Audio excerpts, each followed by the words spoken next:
Morning guys. രാവിലെ ഇങ്ങനെ എഴുന്നേറ്റ് മുറിക്കകത്തോട്ടൊക്കെ വെട്ടം അടിക്കുന്നതൊക്കെ കണ്ടിട്ട് എഴുന്നേറ്റ് ഉടനെ ഞങ്ങൾ എല്ലാവരോടും പ്രാർത്ഥിക്കും കേട്ടോ. എല്ലാവരോടും കുടുംബ പ്രാർത്ഥനയ്ക്ക് അത് ഫസ്റ്റ് കാര്യം ചെയ്യുന്നത്. അപ്പോഴത്തേക്ക് ഒരു 7 മണിയൊക്കെ ആവും. അങ്ങനെ രാവിലെ വെളുപ്പിനൊന്നും എഴുന്നേക്കത്തില്ല. രാവിലത്തെ ഫുഡ് എബിച്ചാൻ്റെ വകയാണ്.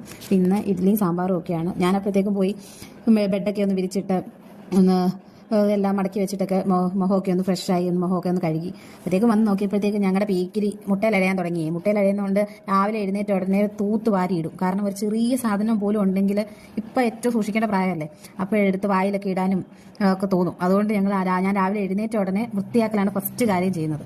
തൂക്ക അടുക്കിപ്പെറുക്കാനുള്ള അടുക്കിപ്പെറുക്കുക കുഞ്ഞു കുഞ്ഞു സാധനങ്ങളൊക്കെ ഉണ്ടെങ്കിൽ അതെല്ലാം എടുത്തുള്ളതൊക്കെ മാറ്റി വെച്ചിട്ട് നോക്കി പച്ചച്ച് മിറ്റം തൂക്കുക. ഇവിടെ അങ്ങനെ ആൺ പെൺ വ്യത്യാസമൊന്നുമില്ല, എല്ലാവർക്കും ഓരോരോ ജോലികളുണ്ട്. പിന്നെ സാമ്പാറിനപ്പോൾ വെണ്ടയ്ക്ക മുറ്റത്ത് നിന്ന് 2 നിപ്പുണ്ട്. അപ്പോൾ അന്ന് അത് പറിച്ചുകൊണ്ട് വരാൻ എബിച്ചാൻ പറഞ്ഞു. എന്നാൽ പിന്നെ അത് പറിക്കാൻ പോകാമെന്ന് വെച്ചു. അപ്പോൾ നോക്കിയപ്പോൾ കുറച്ച് മൂത്ത് വരുന്നതേ ഉള്ളൂ. എന്നാലും 2 കിട്ടി. 2 ആവട്ടെ എന്ന് വിചാരിച്ച് അപ്പോഴത്തേക്കും പാല് തിളപ്പിക്കാൻ വെച്ചു. പാലൊക്കെ തിളച്ചിങ്ങനെ വരുന്ന സമയം കൊണ്ട് എബിച്ചാൻ കഷ്ണങ്ങളൊക്കെ അരിയുന്നു, സാമ്പാറിനുള്ള കഷ്ണങ്ങളൊക്കെ അരിയുക.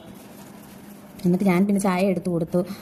പുള്ളി ചായയൊക്കെ കുടിച്ചിട്ട് ഞാൻ പിന്നെ കൊച്ചിന് പാല് കുടിക്കാൻ ഇച്ചിരി ഒരു മടിയുണ്ടായിരുന്നു. എന്താണെന്നറിയത്തില്ല, ഇന്ന് രാവിലെ ഇച്ചിരി മടിച്ചായിരുന്നു. അല്ലെങ്കിൽ പാലേന്ന് പറഞ്ഞ് പുറകെ നടക്കുന്ന കൊച്ചാ. എന്നിച്ച് പാല് കുടിക്കാനൊക്കെ ഭയങ്കര മടിയായിരുന്നു കേട്ടോ.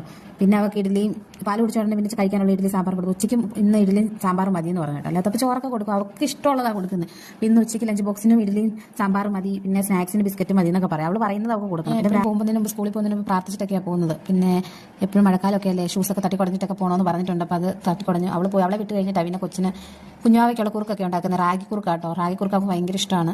അപ്പോൾ അന്ന് റാഗി കുറുക്കൊക്കെ കൊടുത്ത് രാവിലെ അവളെ ഒന്ന് ഫ്രഷ് ആക്കാമെന്നൊക്കെ വിചാരിച്ചു. അങ്ങനെ അവൾക്ക് കഴിക്കാൻ രാവിലെ കൊടുക്കുക. അത് കഴിഞ്ഞിട്ട് കുറച്ച് നേരം ഞാനും കുഞ്ഞാവയും കൂടെ മുറ്റത്തൂടെയൊക്കെ നടന്നൊക്കെ ഭയങ്കര ഇഷ്ടമാട്ടോ. വെട്ടവും വെളിച്ചമൊക്കെ കണ്ട് ഇങ്ങനെ കുറച്ച് നേരം കളിക്കുന്നതും ചിക്കുന്നതൊക്കെ ഭയങ്കര ഇഷ്ടമാണ്. അപ്പോൾ അത്രേ ഉള്ളൂ. Bye bye, see you, Tata.